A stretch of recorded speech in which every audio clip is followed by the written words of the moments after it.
We go right now to Oslo, Norway, to be joined by one of the survivors of the shooting. Ali Esbati was on Norway's Utoya island on Saturday, where he was an eyewitness to the alleged attack by Anders Breivik. It happened Friday. Esbati was there to give a workshop. He's an economist with the Manifest Center for Social Analysis, a Norwegian think tank. We welcome you to Democracy Now! Can you describe what happened on Friday? Thank you. When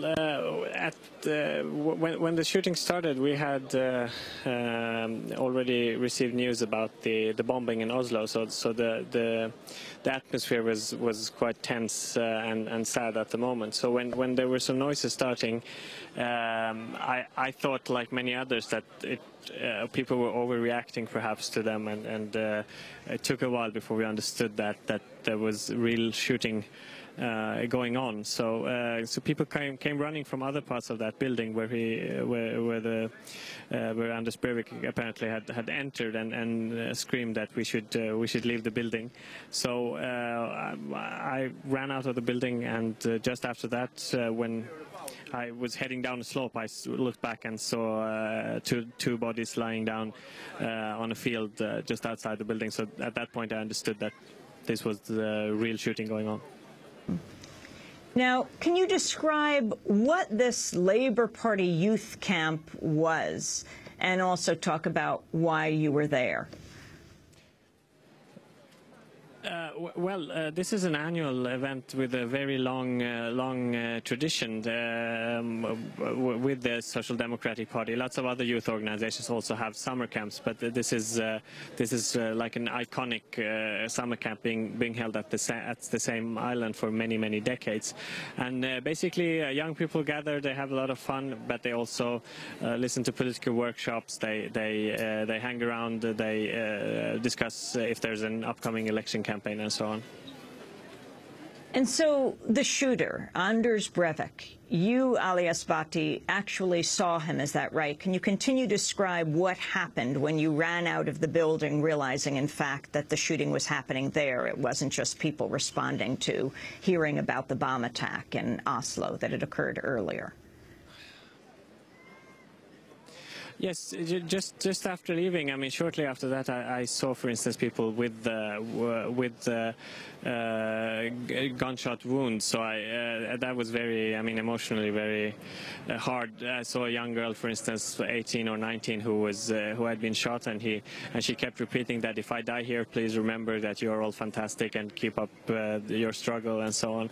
I don't know what happened with her afterwards. She was given some help from some first help, but after that, I mean, most of the time I kept laying low, just in the terrain, just in the woods, with the other people, trying to listen to see if the shooting was approaching and move accordingly.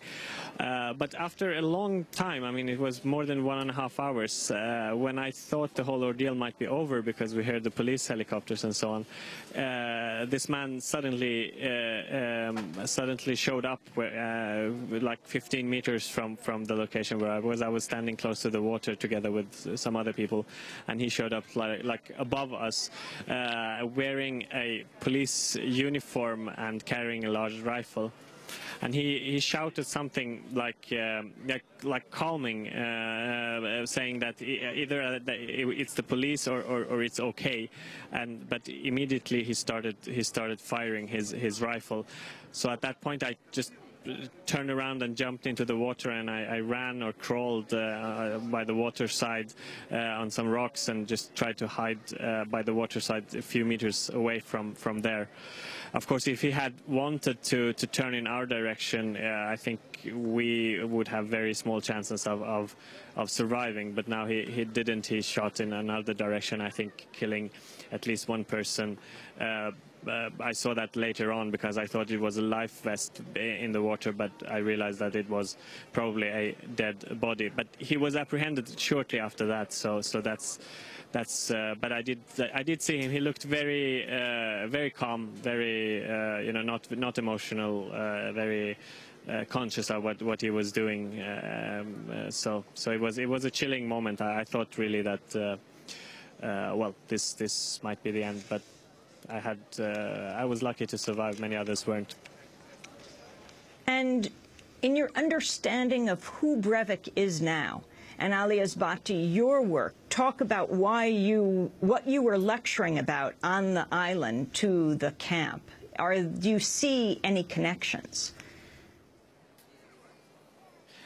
Well, no, not really. I was talking about the economic policies of the right-wing government in Sweden and how to learn from them in Norway, not to repeat the failure of the left in Sweden. But what really is striking is that I mean, even though this is a particularly mad person, of course his acts need to be understood in a social and political context, and that context is rising Islamophobia in the Western world and in the Nordic countries as well.